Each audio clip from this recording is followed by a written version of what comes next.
Hola con todos, bienvenidos a esta nueva edición de SEOMAT Podcast. Estamos en la edición número 12 y bueno, hoy tenemos un tema bastante interesante, no solamente para los peruanos, sino también a nivel internacional, latinoamericano. El tema es la vocación imperial del Perú. Y para hablar de este tema tenemos a un invitado muy especial. Es Rafael Aita de, el canal de Capitán Perú. Eh, Creo que muchos lo conocemos, pero un poquito para introducirlo. Rafael Aita es un divulgador de cultura acá en Perú y realmente ha hecho un aporte bastante grande para, más que todo, para hacer un poco más didáctico y también profundizar en ciertos aspectos de la historia del Perú que tal vez requieran ser, digamos, mejor analizados, ¿no? Y qué mejor tema que justamente este, la vocación imperial del Perú. Eh, Rafael, ¿cómo estás? Gracias por aceptar la invitación. Hola, ¿qué tal? También un gusto de poder estar conversando en este momento con ustedes. Excelente. Reyles, ¿cómo estás? Muy buenas noches, muy encantado de tener este invitado a quien sigo en sus redes sociales y que hace una labor muy valiosa de divulgación académica, derribando algunos mitos que se nos han contado incluso en la escuela acerca de lo que fue el virreinato español. Excelente. Bueno, entonces comencemos. Acá en Xiomat Podcast decimos que aplicamos el método escolástico y a eso hacemos referencia a que partimos de los conceptos, de los fundamentos, como se dice, ¿no? Entonces, si hablamos de vocación imperial del Perú, eh, conviene preguntarse, ¿no? ¿Qué es la vocación imperial? E incluso los conceptos que engranan este término, ¿no? ¿Qué es la vocación? ¿Qué es el imperio? Incluso ¿qué es el Perú? ¿Cómo podríamos definir vocación imperial, Rafael? Bueno, esto tiene que ser un concepto que debe ser abordado desde la política y desde la historia. Para comprender lo que es una vocación imperial, lo primero que tenemos que hacer es tener en cuenta que en nuestro territorio, los límites de lo que abarca el Perú, tradicionalmente, y desde hace siglos, y esto podríamos hablar de millenio, han coincidido una serie de culturas que se han desarrollado como imperios a través de sus jerarquías, a través de la nobleza, a través de la aglutinación y aglomeración con otros pueblos. Dentro de todas estas culturas destaca, por ejemplo, Chamuno. Y estamos hablando, por lo tanto, de un horizonte temprano una de las primeras culturas. Bueno, fuera de que en Carala ocurrió un foco de la civilización, el cual solamente ocurrió en muy pocas partes en el mundo, se conocen unos seis. Un foco de la civilización se define como aquel lugar donde empieza la civilización sin influencia externa, ¿no? Sin influencia de otras civilizaciones vecinas. Y bueno, focos de la civilización se reconoce como Sumeria, Egipto, China, India, el Perú y Mesoamérica. Son los seis focos de la civilización en todo el mundo. Y a partir de ahí hemos tenido también a la cultura chaíne, la cual era una teocracia vertical que ocupó un gran territorio de los Andes Norte.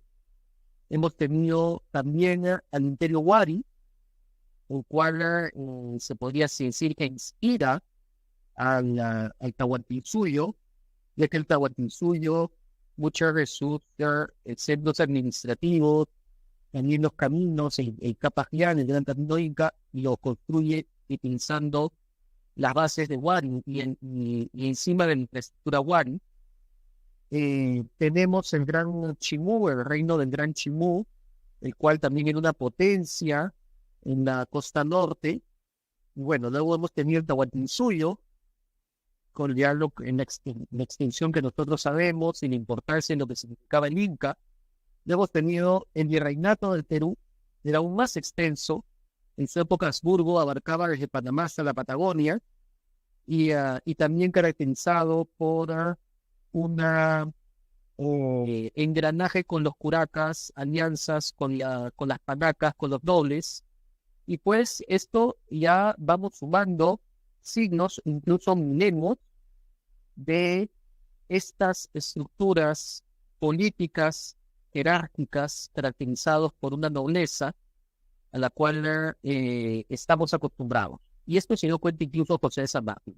José de San Martín, cuando plantea la independencia, él plantea pues que el Perú no está listo para una república, que debería ser una monarquía, justamente por esa costumbre a las jerarquías, a la nobleza, a las formas, a los títulos, que acá lo llamamos como vocación imperial, ¿no? Pero que en realidad es una costumbre milenaria, ancestral, de durante distintas culturas, épocas, estar regidos por una jerarquía, por una nobleza, en donde las formas, y, la audiencia y la estructura y la verticalidad ha sido una característica que ha ocurrido pues desde el horizonte temprano. Excelente. Hay algunas preguntas que se me vienen a la mente, ¿no? Por ejemplo, si es que hablamos de Perú durante, como bien señalas, algunos miles de años atrás se han dado esta convergencia y también, este dinamismo, digamos, de la civilización, de la cultura. Podemos decir que hay algunos factores que han hecho que el Perú, o lo que actualmente es el Perú, porque también vamos a hablar un poco del concepto de Perú, pero bueno, que han hecho de que lo que actualmente es el Perú haya sido eje de tantas civilizaciones o de culturas, porque, por ejemplo, si vemos lugares como lo que actualmente es Chile, Argentina, vemos que más que una cultura o una civilización, lo que habían eran grupos humanos, digamos, bien establecidos, pero que no llegaban a ese nivel de estructura social y jerárquica, porque si nos ponemos a analizar la organización social, política y económica de las culturas en el Perú, realmente es maravilloso, ¿no? Cómo se fue forjando estas teocracias. Obviamente también la agricultura pues es una base importantísima, e incluso en América Latina o lo que actualmente es Hispanoamérica, muchos lugares incluso no se llegó a desarrollar la agricultura como se desarrolló acá. Entonces, un poco para redondear, ¿crees que existen algunos factores, no sé si llamarlos naturales o factores, eh, digamos, que han hecho que lo que actualmente es Perú sea precisamente el lugar donde haya esta vocación imperial? Sí, por supuesto. Existen una cantidad de factores geopolíticos. La posición del Perú es estratégica, ¿no? Digamos, el Perú, por ejemplo, tiene Amazonía o tiene una riqueza amazónica con todo lo que esto conlleva en la diversidad de alimentos, flora y fauna, pero al mismo tiempo, sin que lo agreste de lo amazónico sea perjudicial para el desarrollo de una cultura, ¿no? Como por ejemplo sucede en Brasil, donde gran parte de su territorio pues era amazónico, Villa Agreste, y impedía el desarrollo de grandes imperios. En el Perú, si bien existieron culturas amazónicas, la presencia de la cordillera de los Andes representa un mundo natural, que si bien representa también un reto, ¿no? Para todo lo que es una integración por su accidentada geografía, al mismo tiempo otorga características naturales en donde la unión de esta Amazonía, lo andino y la costa siempre ha representado una fortaleza increíble. ¿En qué? Defensa natural. O sea, Cusco ha tenido, Cusco, Huancayo, han tenido defensas naturales geográficas contra las invasiones, ¿no? Y es por eso que siempre en tomar Cusco se ha tenido que hacer a través de alianzas pero a través de la guerra es prácticamente inexpugnable. Y al mismo tiempo tenemos una salida al mar a través de la costa que nos conecta tanto con el Caribe como hacia el sur, porque la posición del Perú es estratégica, ¿no? O sea, si el punto en donde se encuentra el Perú es un punto de paso necesario para comunicar todo Sudamérica. Y es por eso que siempre los puertos peruanos han tenido esta característica, ¿no? Y por eso también el Perú fue un centro neurálgico durante el virreinato. Entonces, la diversidad natural permite también un desarrollo cultural en los momentos en que se tienen condiciones no tan extremas como lo tiene, por ejemplo, el desierto de Atacama en Chile, ¿no? El desierto de Atacama, el desierto más seco del mundo, prácticamente muy difícil de cruzar, también te genera una pared, una barrera ahí. Tenemos además un factor geográfico muy importante que al mismo tiempo, y yo creo que ha sido subestimado, el lago Titicaca. Yo creo que sin la existencia del lago Titicaca, un foco cultural como el que se desarrolló en Huayna y que al mismo tiempo inspira al Tahuantinsuyo, y recordemos el mito de Manco Cápac y Mapa Ondo, hubiera sido imposible, ¿no? Porque el lago Titicaca te regula toda la temperatura del altiplano. O sea, el lago Titicaca hace que el altiplano sea desarrollable, que sea posible el vivir ahí, ¿no?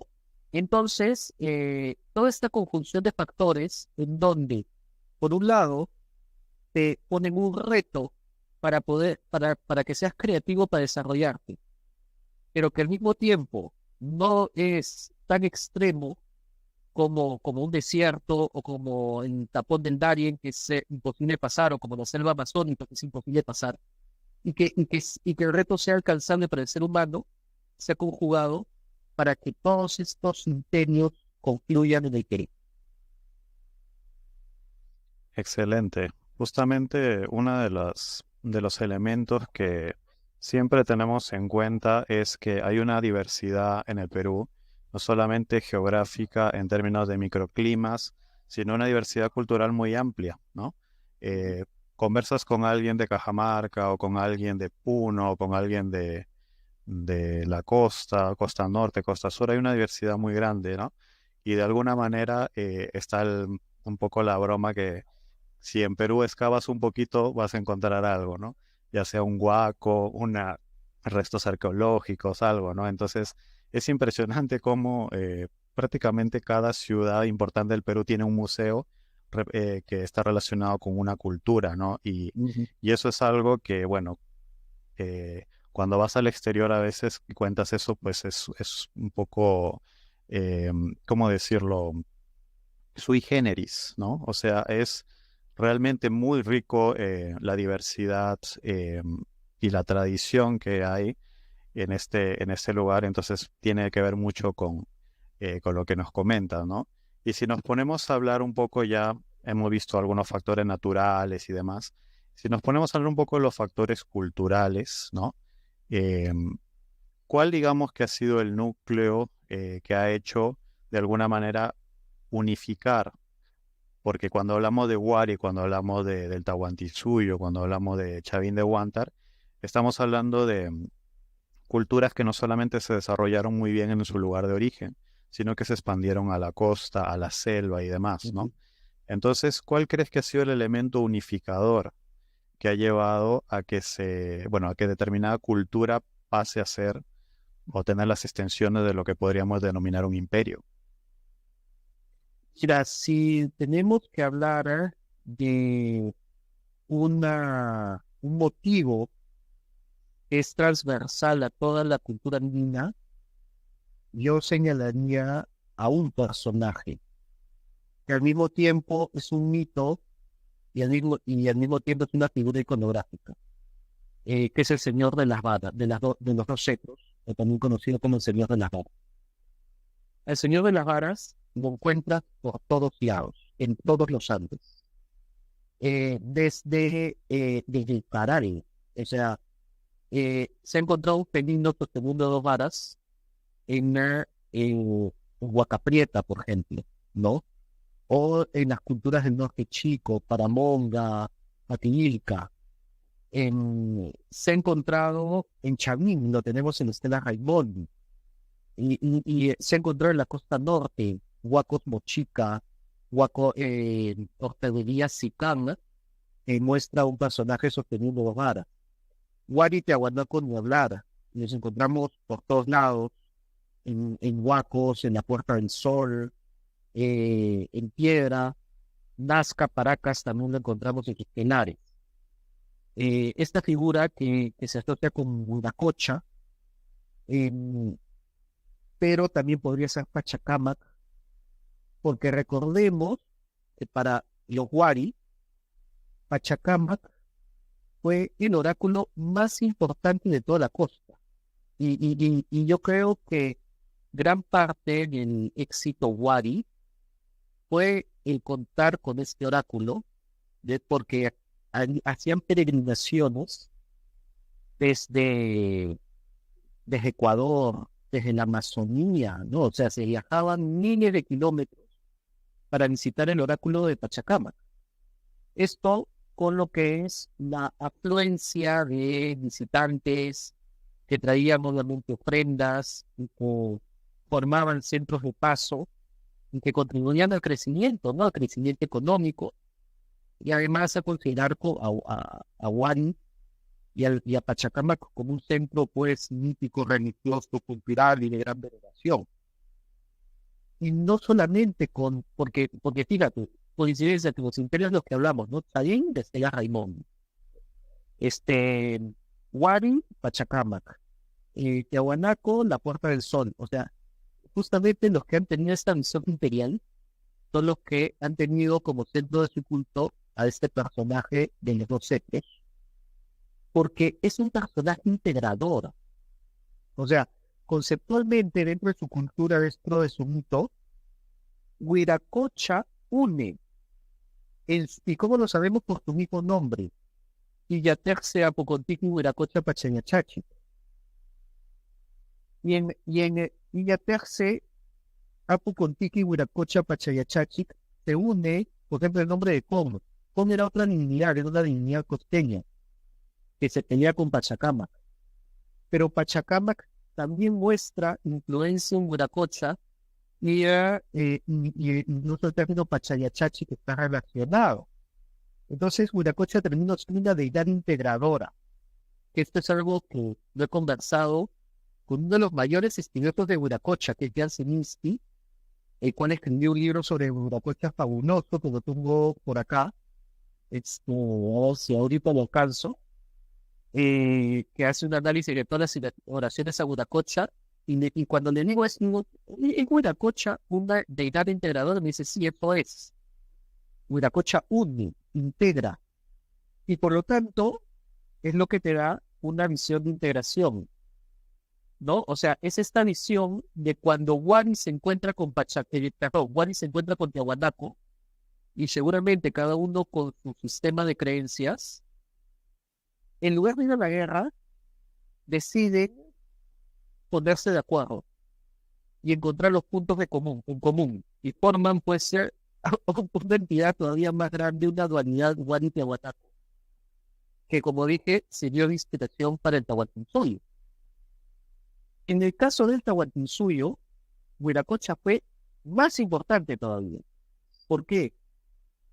Porque en las crónicas tenemos que Huiracocha es el que le da la visión de imperio a Pachacútec, Inca y Yupanqui. Y esto lo tenemos en la crónica de Juan de Betanzos, ¿no? Juan de Betanzos nos narra que cuando Cusco iba a ser atacado por los chancas, y el Inca huye, y Pachacútec prácticamente abandonó por su padre, y al mismo tiempo se encuentra desesperanzado por una situación crítica en el Cusco. O sea, imagínate, pues, tu padre huye en la guerra, se lleva a otro hijo y a ti te deja para que te maten, ¿no? Ya, pues, Pachacútec devastado totalmente, sale corriendo fuera de Cusco y llega hasta la laguna de Susirpuque, donde cae dormido y estando dormido tiene una visión en donde se le aparece este ser radiante que le dice que regrese a Cusco porque le dará la victoria para que sujete a todas las naciones y sobre el agua de la laguna se ve como un espejo y en ese espejo Pachacútec ve a todas las naciones que venía a sujetar para que adoren a Huiracocha. Entonces, esta es la visión imperial, ¿no? El sujetar a todas las naciones. Fíjese que a mí me encanta la palabra que usa Juan de Betanzos, o que Betanzos pone en nombre de la deidad, para que sujetes a todas las naciones, porque no he encontrado mejor palabra que esta. El sujeter, ¿qué significa el sujetar? Significa el ponerles orden, ¿no? Significa, no es el oprimir, no es el apretar, pero tampoco es el dejarlos que hagan lo que les dé la gana. El sujetar es lo que hace un padre con su hijo, ¿no? Lo sujeta para llevarlo de la mano. Y desde ahí Pachacútec se empeña en sujetar a las naciones, un proyecto que lo continuaría de Tupac Yupanqui, en el cual las integra, las civiliza, hace transferencia de tecnología, les enseña a usar andenes. Oye, en el norte de Chile todavía se siguen usando andenes incaicos para la agricultura. En la costa, en Paracas, en Nazca, se siguen usando canales de regadío incaicos para regar en medio del desierto, ¿no? Entonces, vamos, hay transferencia de tecnología, de conocimiento, hay integración, construye capas grandes, hay transferencia cultural, les enseña el idioma, lleva a los mitimaes para que les hable quechua, para que puedan hablar en quechua, para comunicarse entre todos, ¿no? Y se comparte todo este conjunto de creencias, que es lo que hace el imperio. Yo creo que ahí estaría la definición de imperio, ¿no? En esta unión de culturas distintas, pero que se encuentran sujetas alrededor de un mismo concepto, dentro de su diversidad, pero compartiendo unas bases comunes. Y al final de cuentas, esto es lo que ha sido la base del Perú, porque como dijo José Antonio Augusto, las fronteras del Perú coinciden con las conquistas de Tupac Yupanqui. Entonces, yo estoy seguro que si esto no hubiera sido así, seguramente el Perú sería como Centroamérica, ¿no? Donde tenemos pues 10 países y tendríamos la República Huanca, la República Quechua, la República Lima, la República Chimú, la República Aymara, la República Cajamarca, y de repente para ellos les sería mucho más fácil en definirse a sí mismos, porque yo soy Huanca y vengo de los Huancas y este es mi idioma, mi cultura, y así ha sido siempre. Y lo mismo dirían los Aymaras y los Quechuas y los Lumba y los Chancas. Pero ahora eso ha cambiado a partir de las conquistas de Pachacútec y de Tupac Yupanqui, porque ahora los Chancas, Chimúes, Huaylas, Huancas, Aymaras, nos unimos en nuestra diversidad, girando alrededor de conceptos y de creencias que todos compartimos. Lo que pasa es que cuando dejamos de lado esas creencias, la amalgama se rompe y comienzan los problemas que el día de hoy tenemos. Pero hay que tener, eso no significa que detrás de esto hay una unidad que viene desde una promesa de Huiracocha, imagínate. Eso, ojo, eso es tan importante porque son pocos pueblos los que tienen una promesa sobrenatural. El más conocido es el pueblo de Israel, ¿no? Recibe la tierra prometida. China es otro pueblo que tiene lo que se llama la promesa del cielo. Es el mandato divino para que China gobierne su tierra.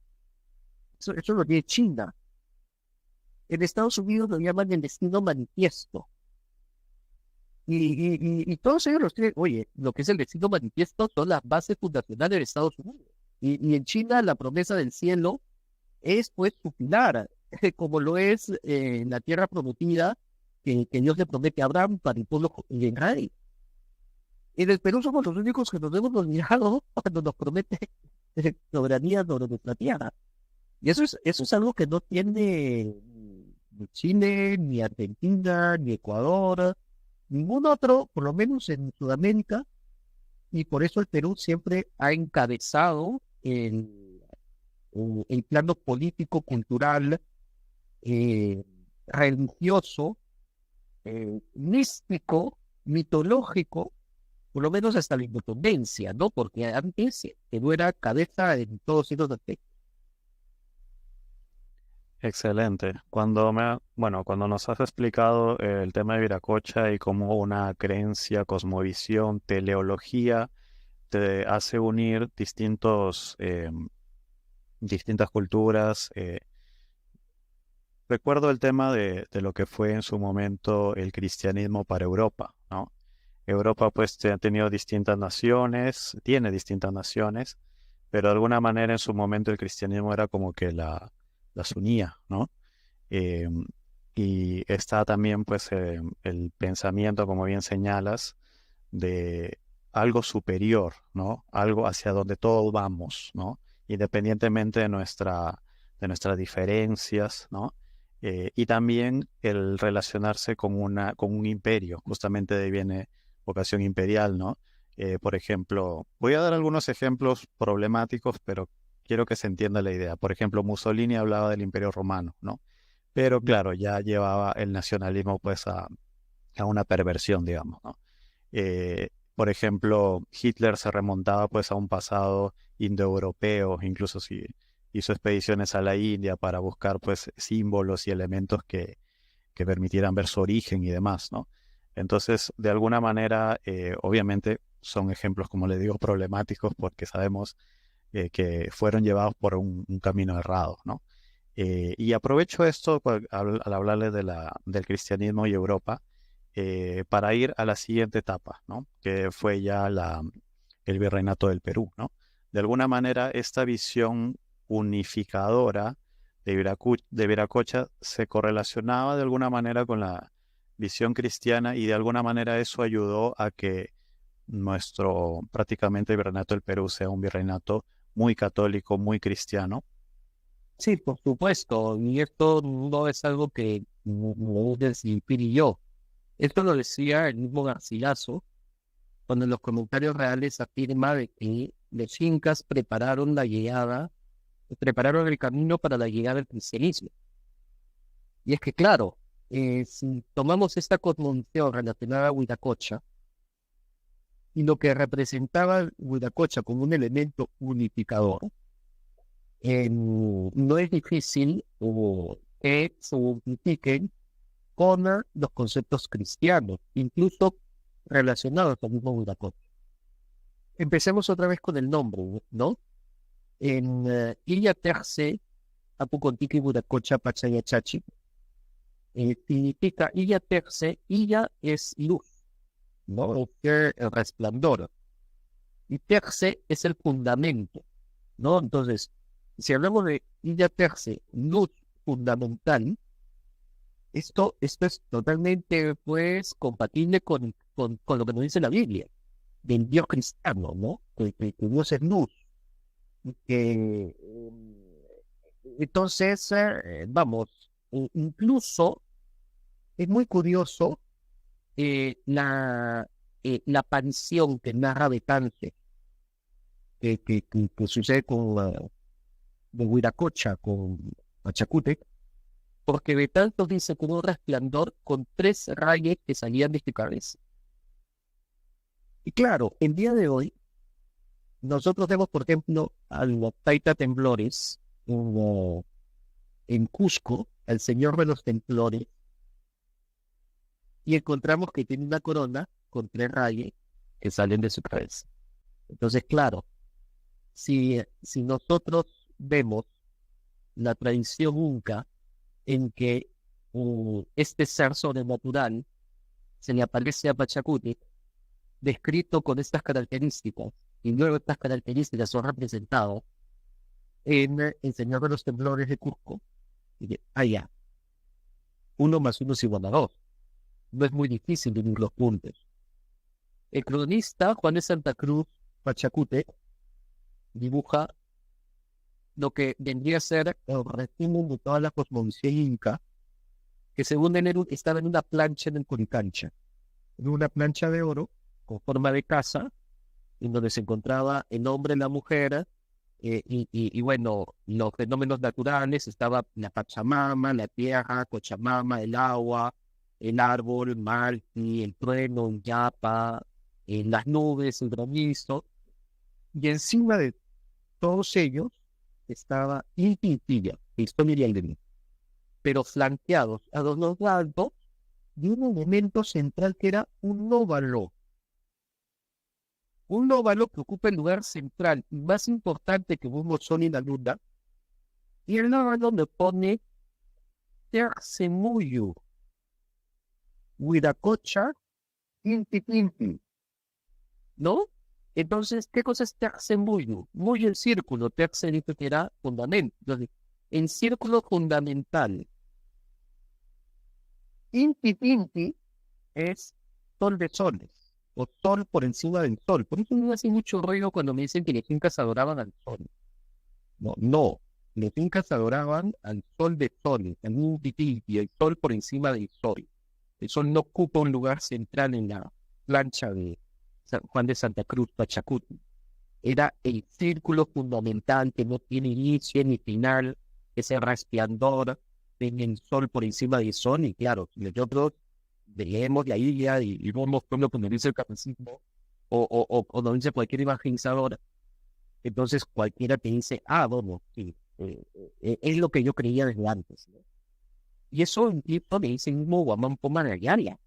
Sorprendido menciona que pareciera que en el Perú se hiciera una segunda evangelización, por la coincidencia que existía entre los conceptos cristianos y los conceptos prehispánicos. Y especula que de repente uno, pues, el apóstol Santo Tomás o el apóstol San Bartolomé, que esté en la cocha, el apóstol San Bartolomé, que fue bilocado en el Perú y evangelizó el Perú antes de la llegada de los españoles. Pero, bueno, a mí por lo menos me parece más posible una interpretación agustiniana, porque sabemos que San Agustín tomaba filósofos griegos y decía, bueno, parcialmente a través de la razón también se puede llegar a la verdad. No será una verdad completa, plena, que solo será a través de la revelación, pero vamos a encontrar pues, ciertos atismos, ¿no? Que tú encuentras en Heráclito con el Nomos. Vamos, en Nomos que aparece en la Biblia es un concepto precristiano, es un concepto de la filosofía griega, pero es verdadero, es identificado con Cristo, ¿no? Entonces, también los incas tenían un pensamiento tan sofisticado que a través de la razón también encontraron estos espacios de verdad que coincidieron con el cristianismo. Y sí, por eso es verdad que el cristianismo ingresa a través de un sincretismo, de esta unión de conceptos, y que se vuelve fuertísimo en el Perú. Yo diría que no solamente ni rey nato, hasta el día de hoy los Andes es totalmente católico, conservador y muy devoto de sus tradiciones, de sus procesiones, y sus fiestas patronales y sus santos. Reyes, Sí, el logos, el arjé y otros términos de la filosofía griega también aparecen en el Evangelio de San Juan, inclusive. Yo quisiera preguntarle a Rafael algo a raíz de lo que ha dicho, una curiosidad que tengo hace tiempo, si algo parecido ocurrió en México, como que hubo una pre-evangelización a través de sucesos sobrenaturales que prepararon el camino para la llegada de los españoles, sobre todo en cuanto a la fe católica. No he investigado tanto la la mitología y las creencias mexicanas. Y de hecho yo incluso antes consideraba que eran más primitivas en el sentido que eran más barbáricas, más politeístas, con dioses pidiendo sangre en sacrificios humanos. No, estos se quedaron pues en la edad de las cavernas. Pero recientemente un amigo, Joel, que le mando muchos saludos, me ha corregido y me ha dicho que no, que sí, que quería algo similar en México, ¿no? Que en México justamente cuando se estaba discutiendo un tema sobre los dioses muy parecido, no recuerdo ahorita exactamente el nombre, pero uno de los sabios se encerró para buscar quién era, pues, dónde estaba la verdad, y luego regresó, ¿no?, al público y simplemente dijo, existe un solo Dios y su nombre es este. Y se fue. Y desapareció y no volvió más, ¿no? Entonces quedaron como que, bueno, vamos a anotarlo y lo dejaremos ahí como un dato de tal importancia. Pues sucede que cuando fue la aparición de la Virgen de Guadalupe, la Virgen cuando le dice a Juan Diego y la Madre de Dios, le da este nombre en náhuatl que había dicho este personaje, ¿no? Y existe un Dios único, el nombre es este. Entonces, y obviamente eso sirvió para que los que conocían esa tradición se conviertan. Así que, bueno, ahorita, como dije, no es mi especialidad la cultura mexicana, pero de acuerdo a esta anécdota o a este hecho histórico que me han contado, si hubiera pedido algo muy similar en vez. Excelente. Dentro de lo que hemos hablado en episodios anteriores de este podcast, hemos hablado de cómo es los valores y principios de la cristiandad, de sus orígenes, porque después hemos visto pues que han habido muchas, digamos, perversiones de la cristiandad. Precisamente al historiador Esparza le escuché decir que muchas de las ideologías que nacen en la modernidad son perversiones de las ideas cristianas originales, ¿no? Y es algo que más o menos compartimos. ¿A qué quiero llegar con esto? Básicamente que de alguna forma hemos comentado que la visión cristiana es una visión de unificación, más que una visión de yo te impongo mi forma de pensar y arraigo con tu cultura, ¿no? Trato de que tú olvides todo lo que aprendiste y yo te voy a reeducar, te voy a, como dicen, deconstruir ahora, ese término que, ¿no? Y yo te voy a, por ejemplo, la visión puritana, ¿no? La visión puritana de lo que yo creo es lo superior y cualquier cosa que se distinga o que sea un poco distinta de lo que, de esta creencia pura, yo la debo erradicar, por ejemplo, ¿no? Que es diferente pues a la visión cristiana unificadora y que parte de la idea, que me acuerdo que Reyes lo comentó, me gustaría también que profundice un poco más, de que la misma cristiandad cree que estos acercamientos hacia Dios que han tenido las distintas culturas son una etapa intermedia, ¿no? Para después recibir la verdadera, digamos, doctrina. Reyes. Sí, eso que mencionas en realidad es propio del catolicismo. En realidad, bueno, el catolicismo es en realidad el cristianismo. La visión puritana más es propio del protestantismo, ¿no? El catolicismo, justamente católico, quiere decir universal también por su capacidad, por la capacidad histórica que ha tenido de aunar a gente de toda raza, pueblo y nación, ¿no? De hecho, nosotros los católicos creemos que bueno, lo que pasó en Europa, que se aunaron gente de distintos pueblos bajo el signo de la cruz, lo que pasó también acá en América, ¿no? Los conquistadores no encontraron, digamos, un solo pueblo, sino distintos pueblos que al final se terminaron unificando bajo el signo de la cruz y también desde una visión escatológica, al final de los tiempos, los que tenemos la fe católica creemos que también gente de toda raza, pueblo y nación se van a unir bajo el signo de la cruz. Sí, y también comentaba Reyes, según recuerdo, de que estos pueblos tenían como que una visión todavía incompleta de Dios, pero que era como que un terreno fértil para que sean evangelizados y que tengan, digamos, la historia completa, como se dice, ¿no? ¿Cómo era ese tema? Y bueno, lo comentan distintos autores. Yo ahorita que recuerde, Scott Hahn lo comenta, que cuando le hablan de que, por ejemplo, Scott Hahn es un apologista católico y él en uno de sus libros, que ahorita no lo recuerdo, él comenta que, por ejemplo, estas imágenes de madres con niños eran como una preparación a la fe completa que se les iba a dar posteriormente. Es decir, es como una pre-evangelización a la cual, digamos, los pueblos, digamos, se van adaptando antes de recibir la verdad completa. Por eso me interesó mucho lo que dijo Rafael, el dato de Rafael que aportó Rafael no lo tenía.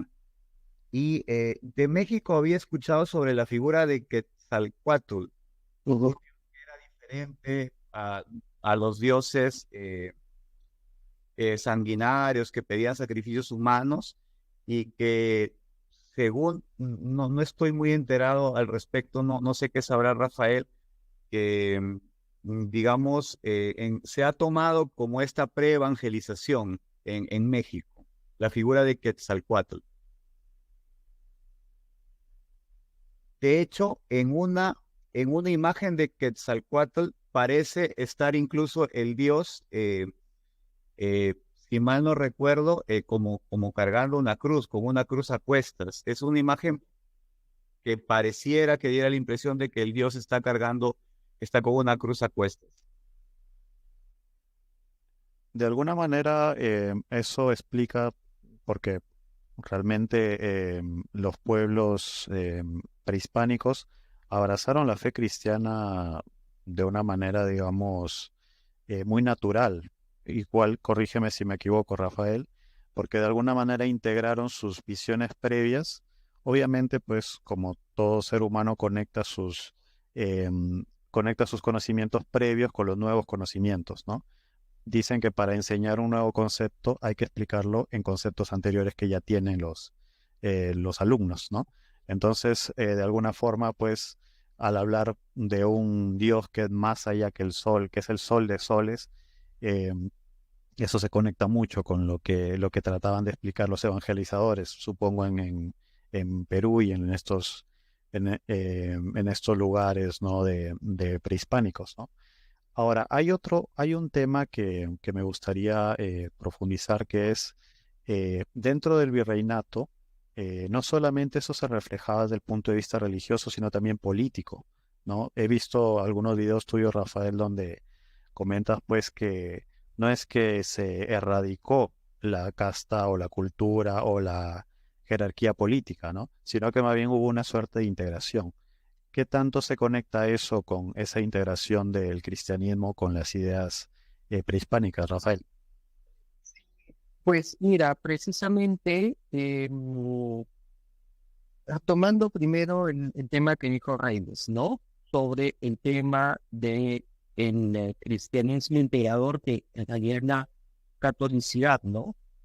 Que significa esta universalidad y que es cierto que viene desde los primeros siglos. Yo diría que los grandes artífices de esta universalidad, obviamente siguiendo el mensaje de Jesucristo, pero quienes más lo entendieron así fueron Juan, que nos habla de logos, y Pablo, quien es el que incorpora, el primero en incorporar, ¿no? Porque San Agustín, Santo Tomás han incorporado filosofía dentro de la doctrina católica, pero el primero que lo hace es Pablo. Y porque Pablo se da cuenta que para hablarle a los griegos, tiene que hablarles como filósofo. Y por eso se para en el ágora, ¿no? Y señala el oráculo que dice al Dios desconocido y les comienza a filosofar desde ese punto. Y es que no había otra forma de llegar a ellos, ¿no? Entonces, y claro, obviamente Juan, incorporando este concepto del logos, que al final es lo que estamos hablando, porque el logos es el entendimiento, ¿no? El logos, que es la palabra, se traduce como la palabra, pero es una palabra meditada, ¿no? Es una palabra espiritual, no es un fonema de la palabra, sino es en la conciencia de la palabra, en entendimiento, en saber qué significa cada palabra. Por eso yo creo que la inteligencia artificial no tiene un logos, porque una inteligencia artificial te puede identificar la palabra mesa con una foto de una mesa. Una inteligencia artificial no entiende lo que es una mesa. No entiende, la inteligencia artificial te puede sumar, pero no entiende lo que es un número, que es lo que nosotros sí tenemos. Y este entendimiento es la base de todas las ciencias.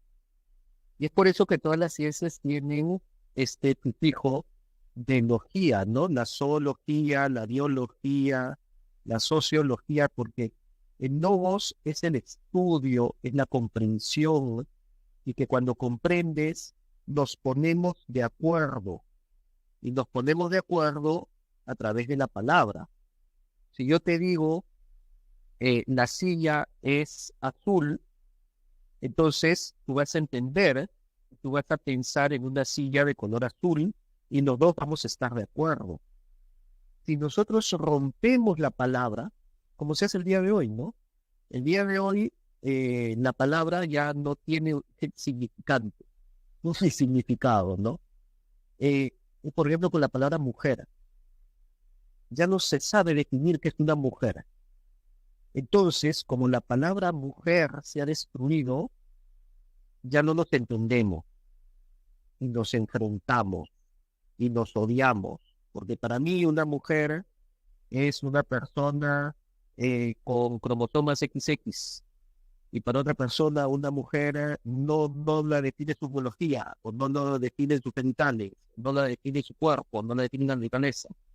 Y para otra persona un hombre puede ser una mujer, y para otra persona un hombre no puede ser una mujer, y andamos en confusión, que es porque hemos roto en logos la palabra que nos hace entender y ponernos de acuerdo.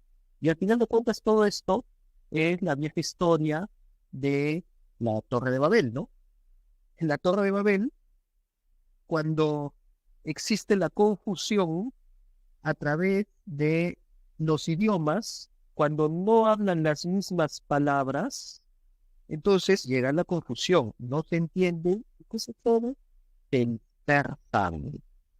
Lo contrario de la unidad.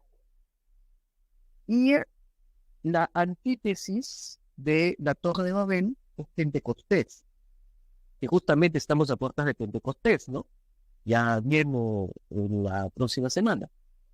Bueno, Pentecostés es lo contrario de la Torre de Babel, porque se hablaban muchos idiomas, pero el Espíritu hace que todos se entiendan, ¿no? Y estaban pues ahí gente de, bueno, medos y partos y de todos los lugares del Asia Menor, y decían, oye, pero nosotros hablamos distintos idiomas y todos entendemos lo que ellos están diciendo.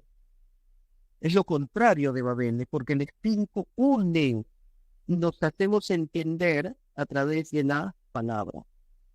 Entonces, por esto, el cristianismo de sus orígenes y desde siempre ha buscado en que nos entendamos a través de logos en común, en buscar los elementos en común universales que nos unan. Y por eso, claro, el cristianismo ha sido base para el desarrollo de las ciencias, de la universidad, las primeras universidades católicas, el padre del método científico, Roger Bacon, Nicolás Copérnico, era clérigo católico. O sea, el papel que ha jugado la fe católica para el desarrollo científico se basa precisamente en logos. y en el buscar entendernos y entender el mundo que nos rodea, que no es un capricho de los dioses, que no es pues que el rayo cae porque Thor golpeó su martillo, sino es una orden natural que se puede entender y se puede estudiar, y precisamente el logos también es el orden. Ahora, ese logos, para mí, estuvo en el Perú, porque ya había dicho el nombre de Huiracocha Pacha Yachachi. ¿Qué significa Pacha Yachachi? Yachay es enseñar, es aprender. Por eso el Yachayhuasi en la escuela, y el Yachachi es el maestro, es el profesor, ¿no? Tú vas a tomar un curso de quechua y el profesor le dice Yachachi. Más que a Maute incluso. El Yachachi que es el que enseña. Y el Pacha Yachachi es el que se traduce en las crónicas como el ordenador del universo. Pero porque el Yachay, el enseñar, es un orden, es entendimiento. Entonces el Pacha Yachachi, que es el que nos hace entender el universo a través del orden y al mismo tiempo nos lo hace comprensible para que nosotros lo entendamos. Para mí es el logos.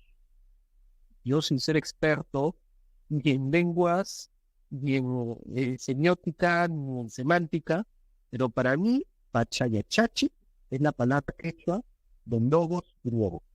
Y por eso yo creo que los incas compartieron logos, y por eso también es que cuando llega el cristianismo, es plenamente compatible, porque estamos compartiendo este logos.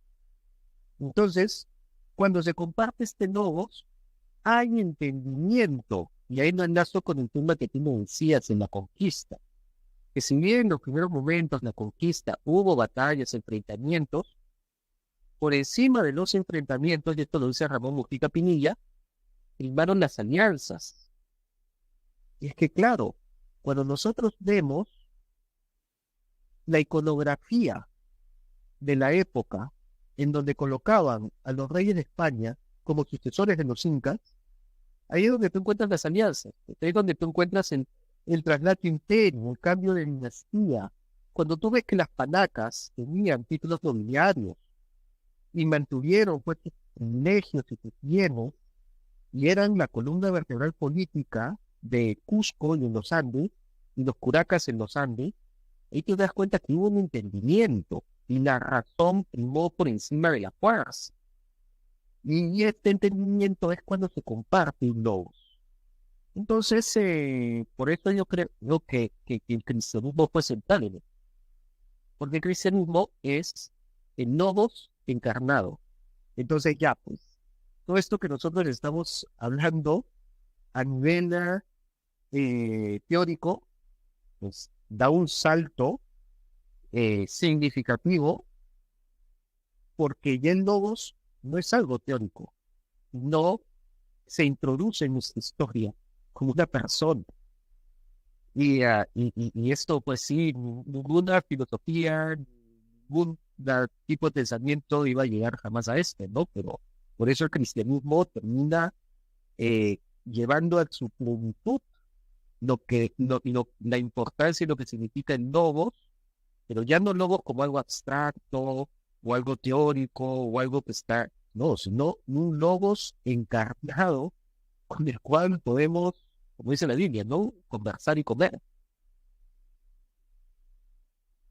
Justamente algo relacionado a ese tema veíamos en el podcast anterior donde hablábamos de gnosticismo, que es una de las principales herejías, ¿no? Y estábamos analizando cómo muchas de las corrientes ideológicas o de agenda actuales se relacionan mucho con el gnosticismo porque van por el lado del esoterismo, ¿no? Cuando realmente, como bien señala Rafael, la cristiandad es todo menos esoterismo, es más bien el uso del logos, de la razón, de ponerse de acuerdo, de dialogar, ¿no?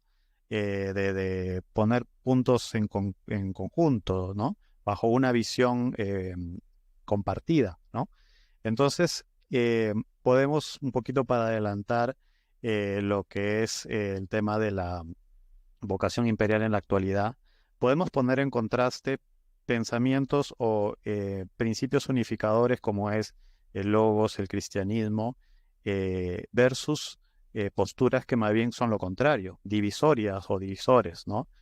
Posturas que en lugar de decirte eres peruano, te dicen no, tú eres de tal lugar y más bien independízate del Perú porque tú no perteneces ahí. Y bueno, no solamente ocurre en Perú, creo en muchos países hay la famosa balcanización, ¿no? Entonces, de alguna manera consideras que de alguna manera esa pérdida de la vocación imperial o esa reducción de nosotros como peruanos, como identificados con esa vocación imperial, eh, ha sido de alguna manera mermada por ese tipo de pensamientos divisorias o divisorios. Sí, totalmente. Yo creo que esto ha sido producto de la filosofía, ya que a partir de la Revolución Francesa, irónicamente, los supuestos filósofos de la Ilustración, pero que terminaron siendo los más fanáticos durante la Revolución Francesa, y terminaron entronizando a la diosa razón en una programa y haciendo una liturgia a la diosa razón, pero que ellos no de razonando no tenían no de repente. Terminan buscando pues una razón, una ilustración, pero dejando a logos. O sea, dejando a la meditación, dejando a esta palabra meditada, ¿no? Y por eso es que a partir de la Revolución Francesa, la filosofía se va separando cada vez más de logos, a través de sus distintas corrientes, ya sea, por ejemplo, el nihilismo, con Nietzsche, o ya sea a través del materialismo, con Marx, o el utilitarismo, el liberalismo.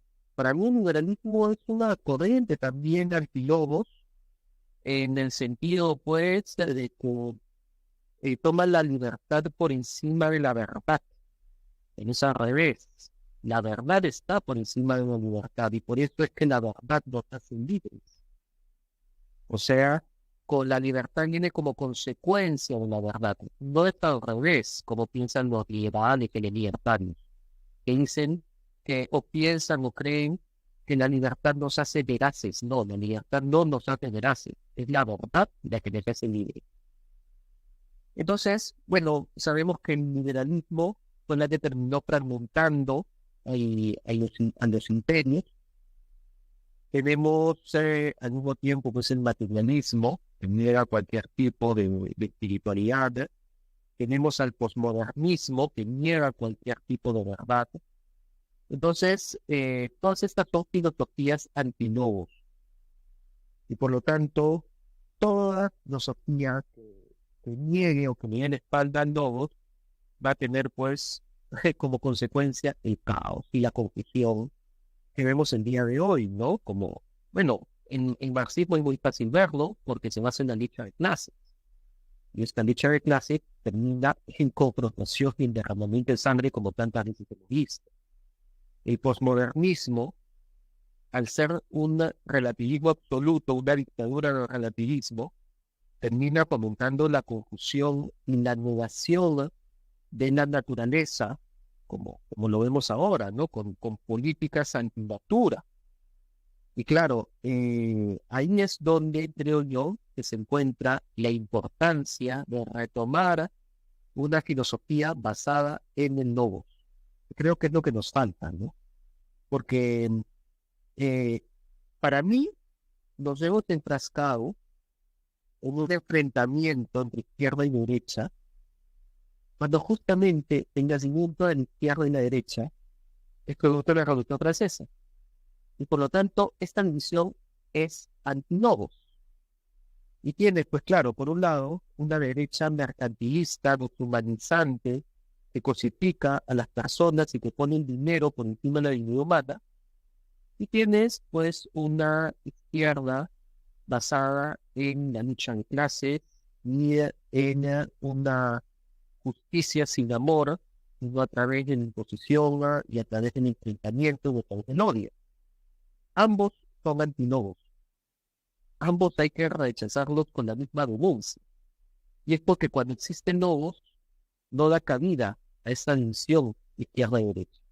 Y por eso yo creo que esta dicotomía que nos hemos metido eh, va a terminar, solamente puede terminar si retomamos una filosofía del lobo. Priorice, ¿no? La unidad, el entendimiento por encima de la lucha de opuestos, por encima de la cosificación, del relativismo, por encima del utilitarismo, por encima del mercantilismo, por encima del liberalismo, por encima de la posverdad y todas estas aberraciones que han surgido como engendros antinatura, producto de haber abandonado el logos. Reyles, Sí, hay un video que seguramente has visto, Rafael, donde Alan García explica un poco sobre la independencia del Perú y él habla que, cosa que tú también has dicho, que las tropas del virrey estaban mayoritariamente compuestas por peruanos y que las tropas de Sucre más bien eran colombianos, argentinos, o lo que hoy serían colombianos, argentinos. De hecho, dice que vive el rey, decían las tropas del virrey, vive el rey y viva Cristo. Yo siempre cuando escuché esa parte que decía, que decía Alan García, me preguntaba si entre las tropas realistas había también esta concepción teológica de rechazo hacia la ilustración en las tropas realistas, como pudiera haber ocurrido en el levantamiento de la Vendée en Francia. O si Totalmente. tanto esa conciencia y Sí, también quisiera saber si había también una conciencia en las tropas peruanas realistas, un rechazo filosófico hacia las luces, si había un rechazo filosófico hacia las luces y también quisiera saber si hubieron expropiaciones, es decir, cuando digo rechazo filosófico hacia las luces, sabemos que el liberalismo decimonónico era racista. Me refiero a que si las tropas, los peruanos de las tropas realistas sabían que, digamos, el sistema filosófico que se venía era un sistema que iba contra ellos y que posiblemente los iba a despojar de sus tierras. Y si quisiera preguntar también si esto efectivamente ocurrió.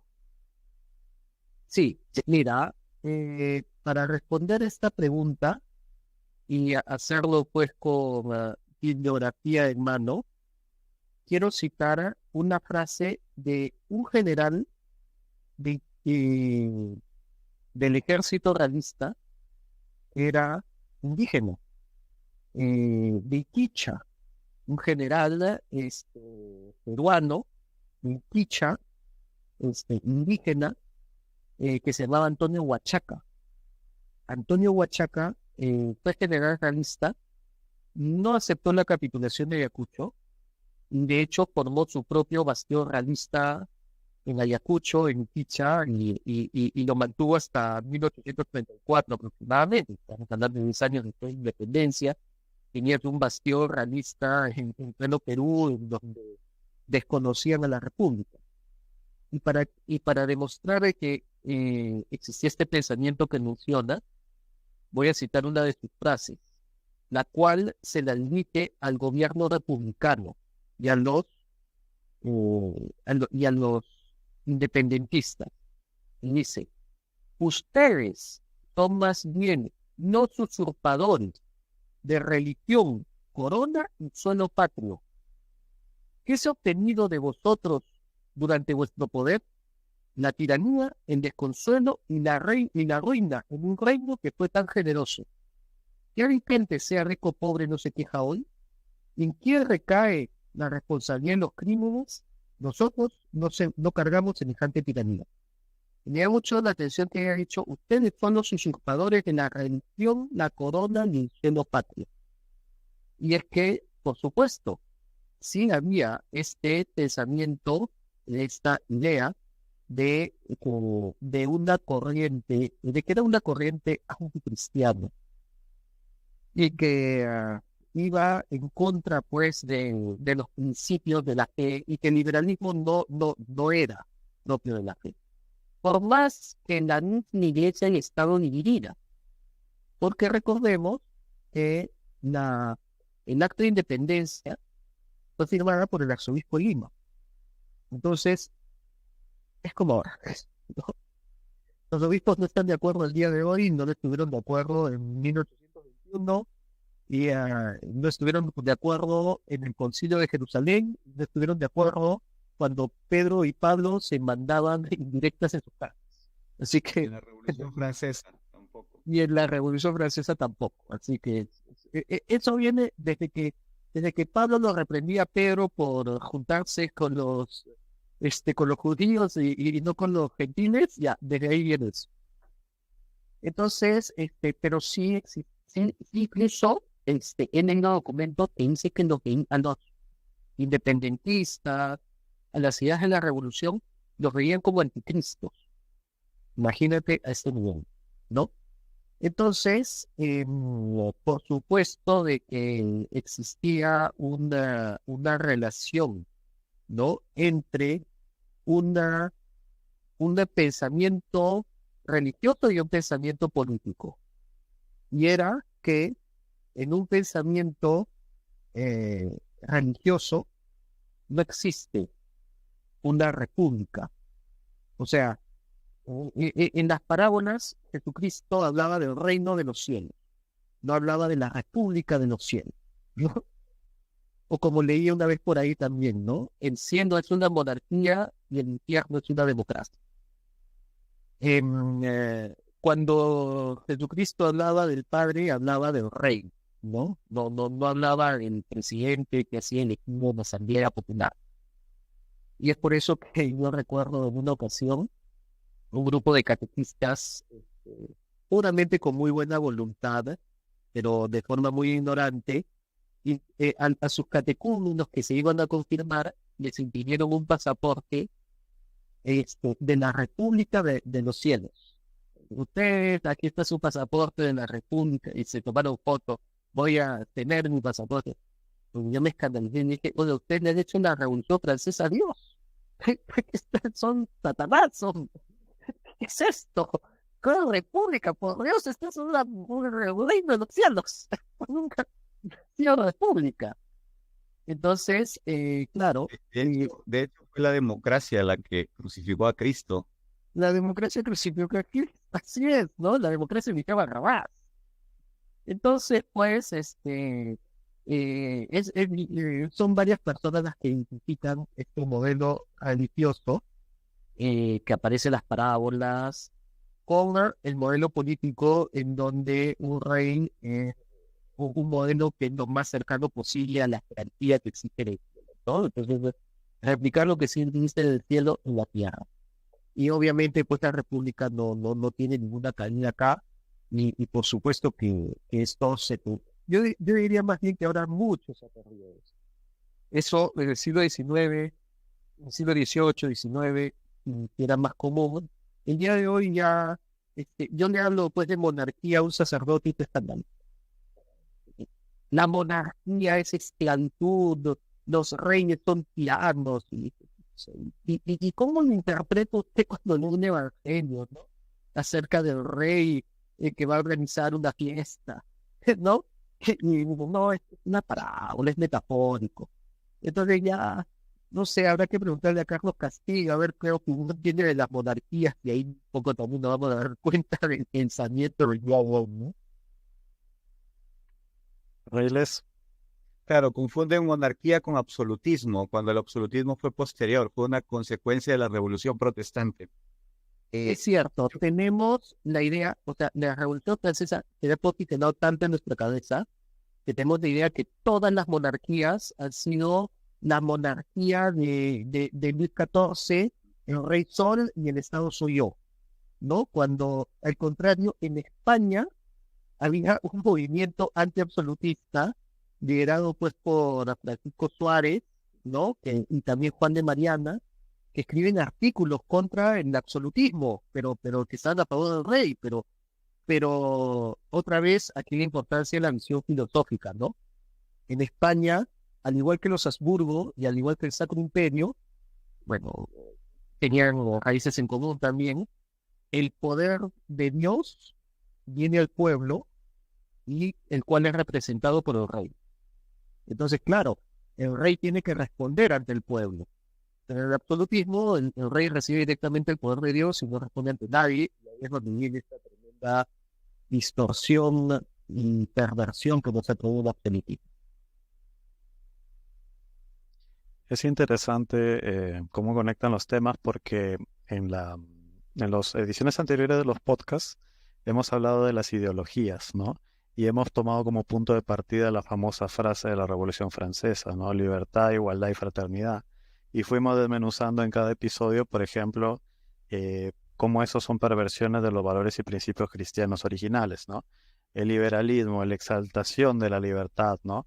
Y bueno, hemos analizado distintos casos. Por cierto, los que están escuchándonos en esta edición, por favor revisen los videos anteriores que hemos hablado de esos temas. Por ejemplo, el tema de la fraternidad, como es el tema, un nacionalismo mal llevado, te lleva pues al racismo, al genocidio y demás, ¿no? O un comunismo también, digamos, como una perversión de los valores cristianos, ¿no? Eh, Hablando justamente del tema de la igualdad. Ahora, pensemos también en el aspecto de la actualidad del Perú, ¿no? Por ejemplo, se ha visto mucho alguna forma de querer exaltar el pasado incaico mediante corrientes como el indigenismo, pero sin tomar en consideración que nosotros también tenemos tradición hispánica, ¿no? Entonces, de esa manera se han ido en contra e incluso han hablado mal de la iglesia por el tema de la Santa Inquisición y demás. A lo que quiero llegar con esto es, de alguna manera se ha buscado un movimiento que en lugar de volvernos o identificarnos, más bien nos aliena, ¿no? O sea, nos dice que debemos ser de una manera que no somos, porque si somos peruanos, tenemos pues un pasado hispánico, tenemos un pasado incaico. Rechazar cualquiera de los dos es alienarse, ¿no? Y personalmente, y en su momento también lo comenté, yo creo de que cualquier corriente que busque unificar al Perú y que exalte una parte del ser peruano y rechace la otra, termina siendo pues algo que no cale tan hondo porque realmente nosotros no somos eso, ¿no? Entonces, de alguna manera, ¿qué considerarías como que es aquello dentro de nosotros que nos hace rechazar esas corrientes? Y solamente te estoy hablando del indigenismo, porque también te puedo hablar de algunas corrientes que movimientos comunistas o marxistas tratan de implementar a la fuerza, que realmente nosotros nos ponemos a pensar y es algo totalmente extranjero, totalmente foráneo. No nos sentimos identificados con eso, ¿no? Entonces, ¿cuál considerarías, Rafael, que son esas, digamos, corrientes o tendencias que de alguna manera no han podido calar al 100% en la cultura peruana porque de alguna manera pues hay una identidad más integral y mucho más propia, ¿no? Si hablamos del indigenismo y tomando los conceptos que habíamos hablado anteriormente de las corrientes anti-lobos, o sea, como corrientes basadas en una ideología y no en un entendimiento, en un razonamiento, el indigenismo es netamente antileño. Totalmente. Y por esto es que busca el fraccionamiento, la atomización, el encerrarse en un ámbito cultural hermético, supremacista, o mi cultura es superior a todas las demás y por eso es intocable, tengo que purificarla. O sea, muy propio de la Alemania de los años 30, más bien, ¿no? Y no nos vamos a meter con el tema español, porque yo sé que esto va a ser una discusión sin fin. Yo encuentro incoherencias en el indigenismo, incluso dentro de la misma reivindicación indígena. Y voy a poner un ejemplo. El indigenismo actual, primero, es disgregador, es atomizador, no busca una unificación. Cuando recordemos que esta unificación, había dicho, que viene desde Pachacútec y que encima recibió una promesa de Huiracocha.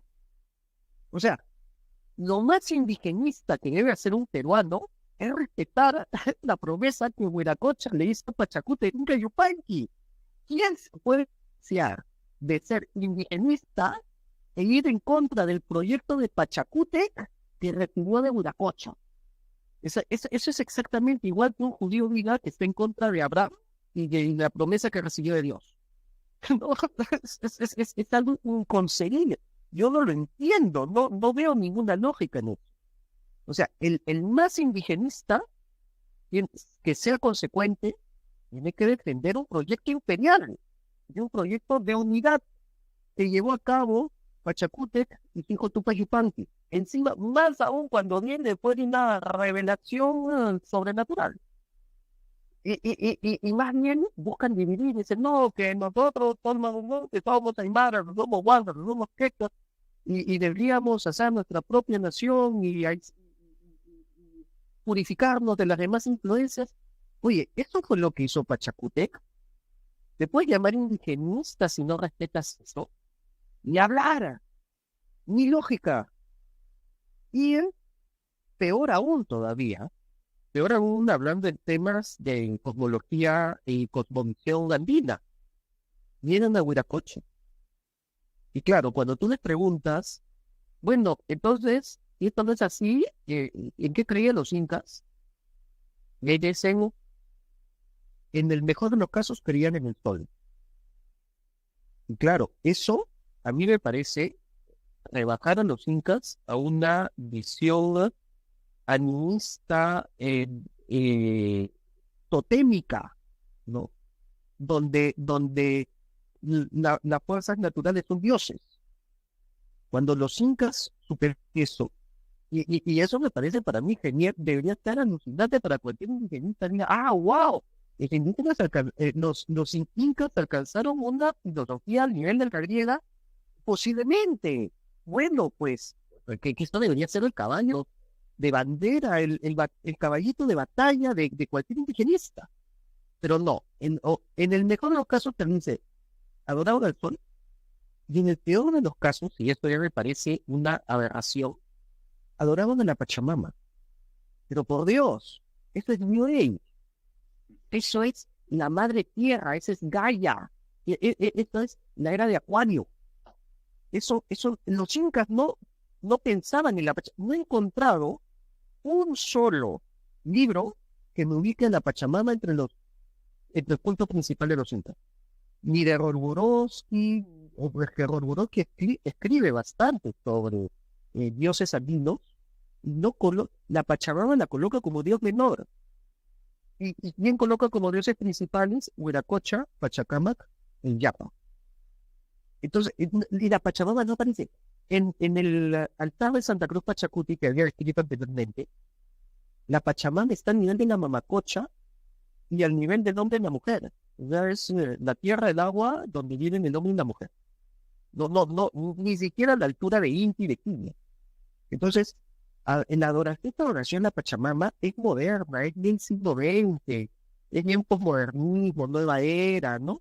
No tiene nada que ver con las creencias incaicas. Porque si a mí me dijeran, no, nosotros nos vamos a olvidar del cristianismo y yo quiero regresar a las creencias incaicas, y ya está bien, pruébalo, pero sé consecuente y tienes que adorar a Tercemuyu, Huiracocha, Intipinti, Pachayachachi, que es el círculo fundamental, Illa Terce, luz fundamental, Intipinti, sol de soles, Pachayachachi, que es el lobo. Cuando lo adores, realmente, tú vas a llegar al cristianismo, hermano. Así que anda por ahí. Yo no tengo ningún problema. Pero claro, niegan esto.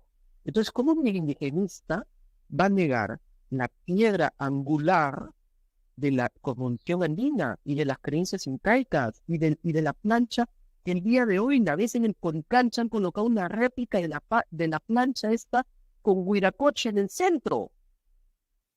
Y lo niegan. Y dicen, no, que eso fue un invento de los españoles. No, pero Santa Cruz Pachacuti era mestizo. Y es es que te escribe prácticamente sobre toda la espiritualidad incaica. O sea, si no le crees, no creas nada de lo que dice. Pero filtran, ¿no? Filtran la conveniencia. Cuando filtras a conveniencia, ya es ideología. Ideología es anti-logos. Entonces, por eso para mí el indigenismo cae en las peores contradicciones, y ni siquiera hablando de España, cae en las peores contradicciones de las creencias andinas más fundamentales. Y por eso, pues, yo estoy seguro que Pachacútec nos lanzaría a una cárcel y a todo el que, y si escuchara hablarnos como hablan el día de hoy. Frailes, Y esto de los incas New Age, yo también me lo he topado, ¿no? He visto artículos de pintando a los incas como comunidades que vivían el amor libre, algo así como hippies, o sea, es alucinante. Yo quisiera preguntar si tras la llamada independencia, las comunidades indígenas sufrieron expropiaciones de sus tierras. Sabemos que el liberalismo decimonónico era racista. Si ocurrió eso también en Hispanoamérica, ¿hay algún dato histórico al respecto? Sí, esto lo realizó Simón Bolívar en 1825, porque fíjese que San Martín nunca, ya, bueno, ya decía que San Martín abogaba por una monarquía, nunca tocó a las élites nobles o a los curacas, cosa que sí hizo Bolívar. Bolívar, que fue el responsable de que se instale una república en el Perú, y en una república dijo, no existen títulos nobiliarios, disolvió el alferazgo real de los incas, era la institución que agrupaba a las 12 panacas, les quitó todos sus títulos nobiliarios a los descendientes incas y les expropió las tierras y los dejó en la pobreza, los dejó en la pobreza y en el anonimato, ¿no? Entonces, gran parte de que el día de hoy no conozcamos quiénes son estos descendientes incas que todavía están vivos entre nosotros en los barrios del San Jerónimo, en Sebastián del Cusco, es por Simón Bolívar que les quitó todo. Y justamente hace poco tuve la oportunidad de entrevistarlo. Bueno, algunos de ellos, ¿no? Y me decían de que algunas de estas panacas o descendientes incas guardan en su familia documentos de los juicios que la familia le hizo a Simón Bolívar por expropiación de tierras. Y le decía, oye, si esto lo sacas el día de hoy, le das una bombaza, ¿no? Porque cambias toda esta historia. Me decía, no, nos ganamos un día. Pero ahí también tengo en mi canal, búsquenme en mi canal de YouTube como Capitán Perú, tienen al historiador cusqueño Donato Amado, es una conferencia que él da, y donde él habla sobre el saqueo y la expropiación de tierras que hace Simón Bolívar en Cusco. Y es muy claro, y nos narra qué tanto daño nos hizo Bolívar al Perú y y bueno, a la herencia, a la sangre de los incas. Frailes, ¿Cuál es tu visión, Rafael, acerca de la razón que todo está en la especulación por la que San Martín decide irse y dejar a Bolívar en la famosa entrevista? Sí, ¿qué conversaron San Martín y Bolívar en la entrevista de Guayaquil? Eso es un gran misterio, ¿no? Pero muy probablemente hayan conversado sobre el destino del Perú. Y muy probablemente San Martín le haya planteado que el Perú tenía que ser una monarquía. Bolívar seguramente se negó. Esto más o menos lo van a entender en las cartas que escribe Bolívar después. Y bueno, al ver que su proyecto fracasaba, San Martín decide dejar el Perú. Pero yo creo que si debe haber sido por San Martín en los primeros años y hubiéramos sido una monarquía, como lo fue Brasil.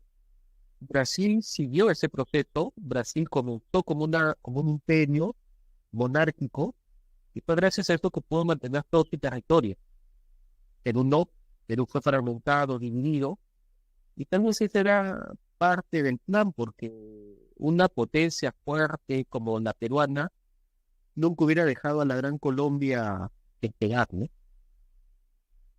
bueno, hemos hablado de distintos temas relacionados a la tradición imperial del Perú. De hecho, han quedado temas sobre el tintero. Rafael Reyles creo que va a ser menester una segunda parte de este tema, porque hay muchas cosas de las que hablar. Por ejemplo, sobre la actualidad de esta